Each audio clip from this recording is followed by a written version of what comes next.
Yeah, hello to wonderful viewers all over the world. This is your humble friend, your servant, a Grasscutter farmer, Reverend Dominic from Accra, Ghana, Spinters Road, Casapreco bus stop behind KICC Dominion Center. Uh, Somebody asked me a question and I want to share it here so that all of us will learn from it. Is a Reverend, anytime my grasscutter will give birth, along the line, you see that maybe it has given birth to maybe five. Three of the babies will die. Then to live with only two, or sometimes one will die. Definitely some will die. So I went to this farmer, and what I've seen is that it is not the mother who is killing the babies, or it is not that the babies want to die, but it is a wrong practice, something that the farmer is doing wrongly, that is killing the animals, that is killing the young cattle. And what is this farmer doing? This farmer put food, a lot of food in the cage. And when the grasscutter give birth, the babies, some of them will go and hide under the food. And by mistakenly, the mother will step on them and they will die. That is what the farmer has been doing. I want to share this thing with you quickly. Please, if your grasscutter is in the last month, maybe in the last week, somebody will say, how will you know that the animal is in the last week? It is easy to know when you are doing your observation and you take proper record. You do that from the day when you introduce this female to a male for crossing. You have to check and see that the animal has been crossed. The day the animal has been crossed, you just put the date down. You note the date. You write that date down and you start counting from there. So when the date is maybe 4 months, 2 weeks, or 3 weeks, it tells you left with 1 week for the animal to deliver. It tells you that the animal is in the last week.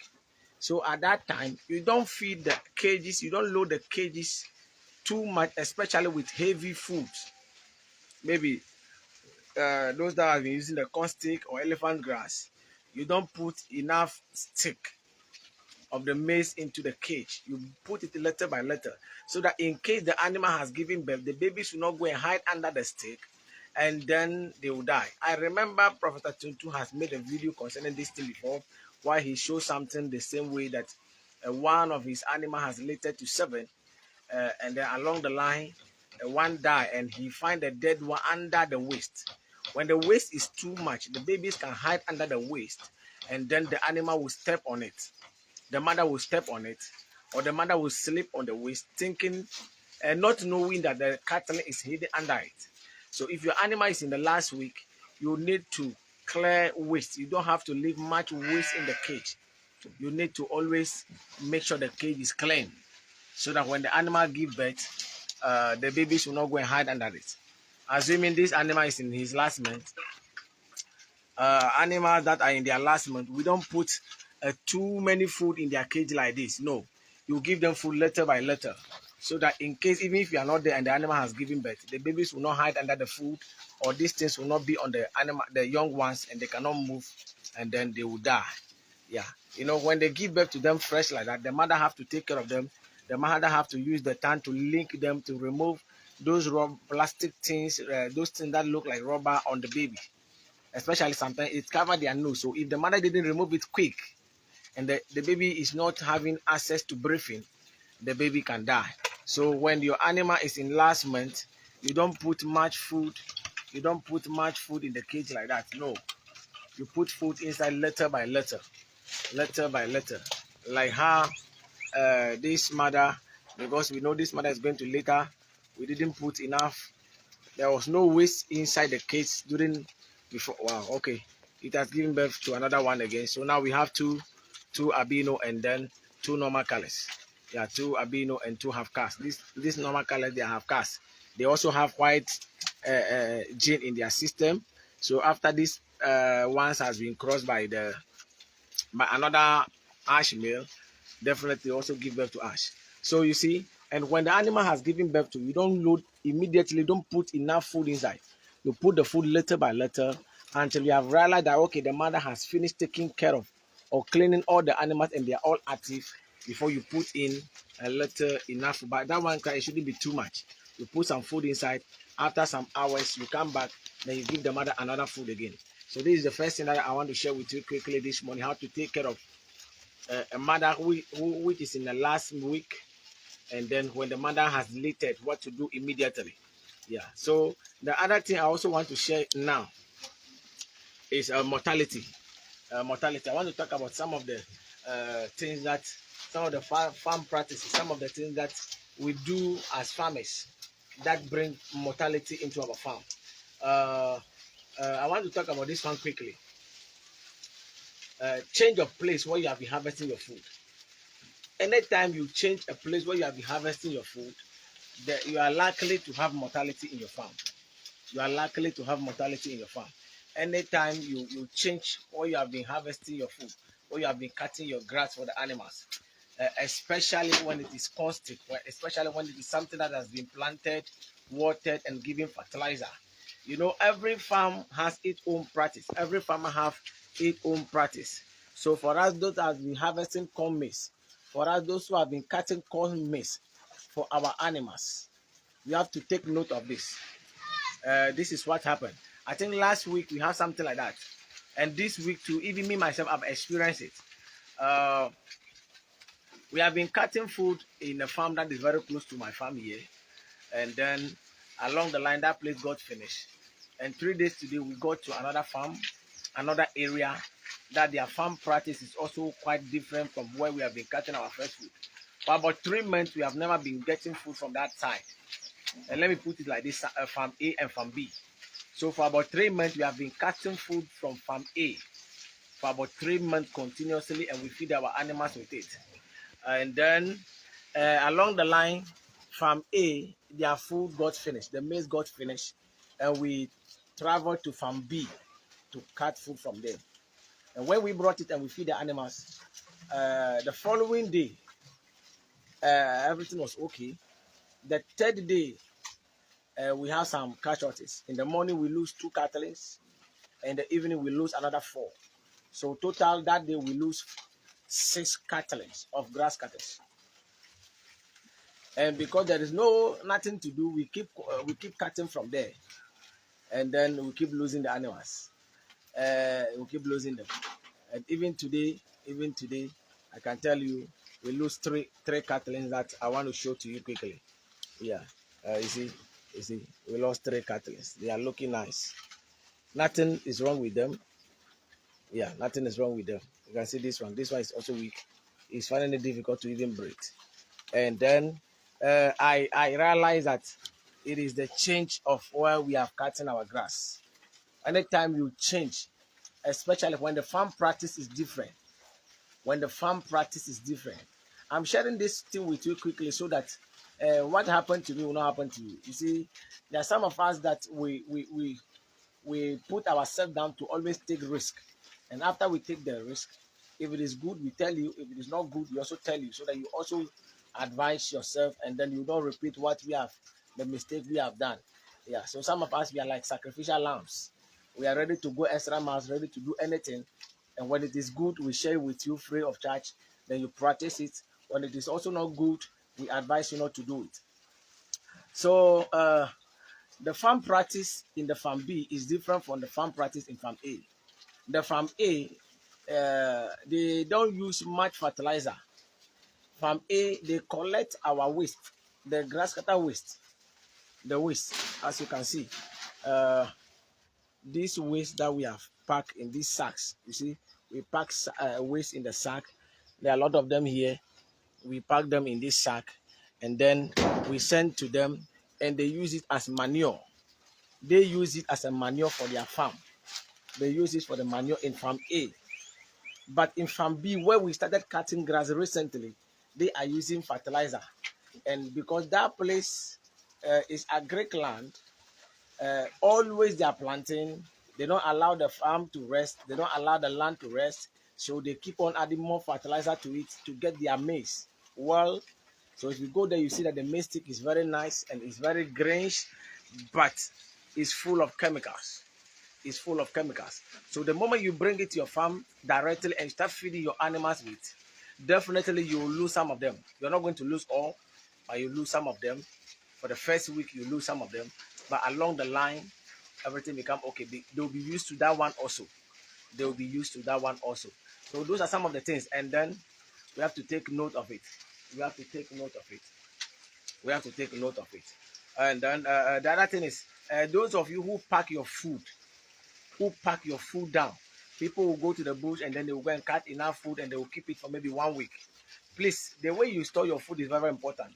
If you store them too close and there is too much heat in them, the grass is cooked. The grass, it becomes so hot and it will look as something that has been cooked. And then if you feed those animals with those grasses, what happens is they suffer diarrhea. You see that their poo will change, their poo will turn, they will be the poo will look watery and be smelling, and it can kill your animals. So I want to share these few things with you quickly so that you can take note of it. The weather is not good these days. It is raining continuously, so you have to make sure you take good care of your farm. You protect your farm from cold. Cover all the places that you can have access wind, direct wind from. Cover them, block the places, control the temperature in your farm, and then you avoid too much cold, because cold is very, very dangerous to grass cutters.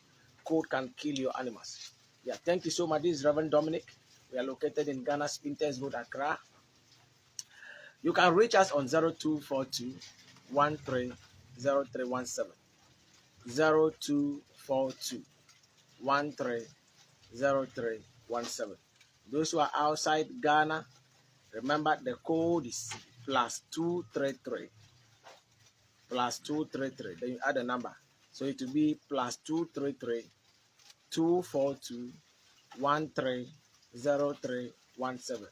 +233 242 130317. You can place your order. We have variety of grass cutters in our farm.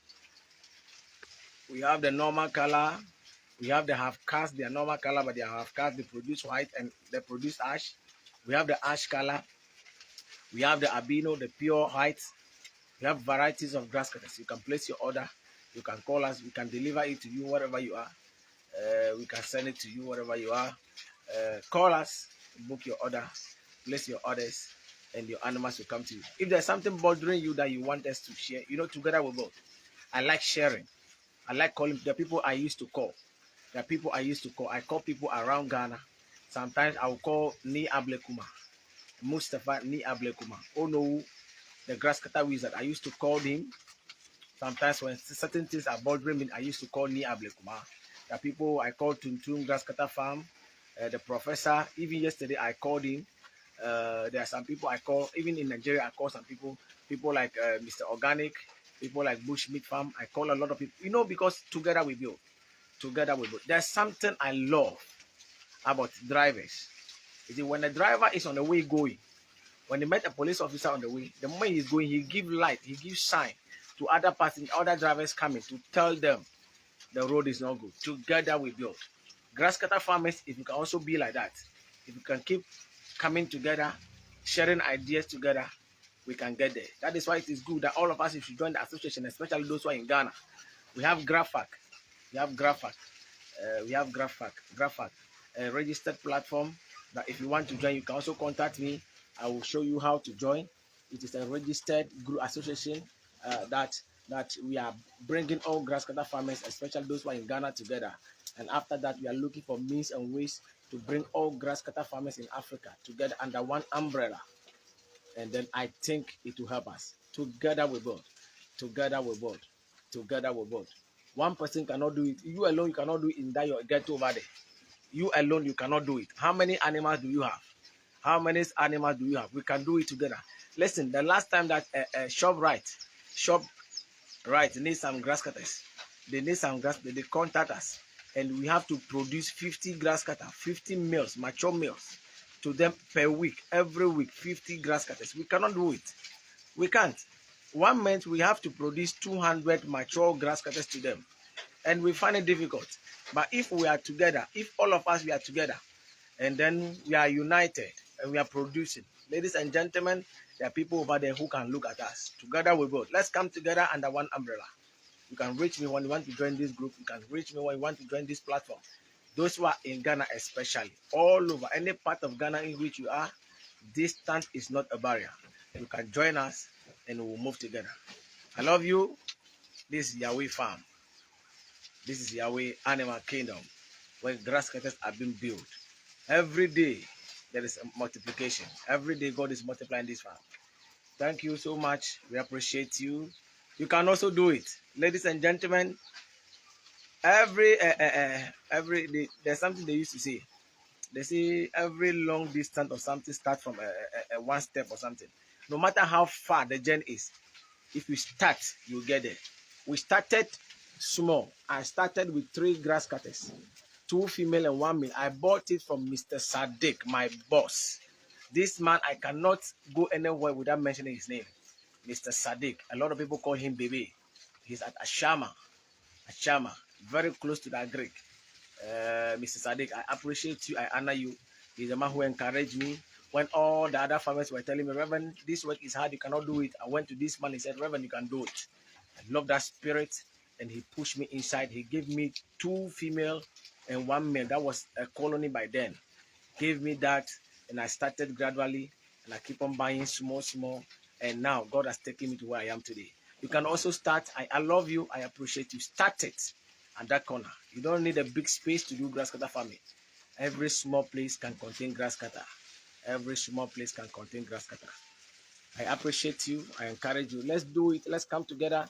If there is something bothering you, you can reach me. Call me, WhatsApp me. I'll have time for you. Please, if you give me a message on WhatsApp and I did not reply you instantly, don't be offended. There is pressure. People are chatting me every day all over the world. So sometimes there is pressure. But definitely, by the close of the day, your message will be replied. Thank you. The same man going to the bush cutting grass, the same man doing cleaning in the farm, the same man feeding the animals, the same man making video calls, the same man doing live videos, the same man replying messages on WhatsApp. So look at it. It is not easy. So don't be offended when you send me a message and I didn't pick at the same time. When you call me and I didn't pick, sometimes maybe I am driving. Maybe I am riding my motorbike. Maybe I am feeding the animals. So please, if you call me once and I didn't pick, please don't be offended. I apologize for that. Keep calling. Maybe the second call, I'll pick it. Or even if I didn't pick it, definitely I'll call you back. This is Reverend Dominic. I love you. Wow, I'm so much blessed seeing you. My brother, Ezudin, I love anytime I'm online, you keep watching. God bless you so much. Festus, Goku, thank you so much for coming online. Thank you so much. God bless you. God bless you so much. I think I'll end the video here. And then if there's something bothering your farm, please don't hesitate to call me. Call me on my number 0242 130317. 0242 and then I'll attend to you. Even if it will take me to visit your farm, I'll be there because I have decided that I will use myself as a sacrifice to help produce more grass cutters in Africa. I'm ready to go any distance. I'm ready to do anything to help you and to help your farm. God bless you so much. This is your humble servant, Reverend Dominic from Yahweh Farm. God bless you and see you again in the next video. Bye-bye. I love you. Yeah.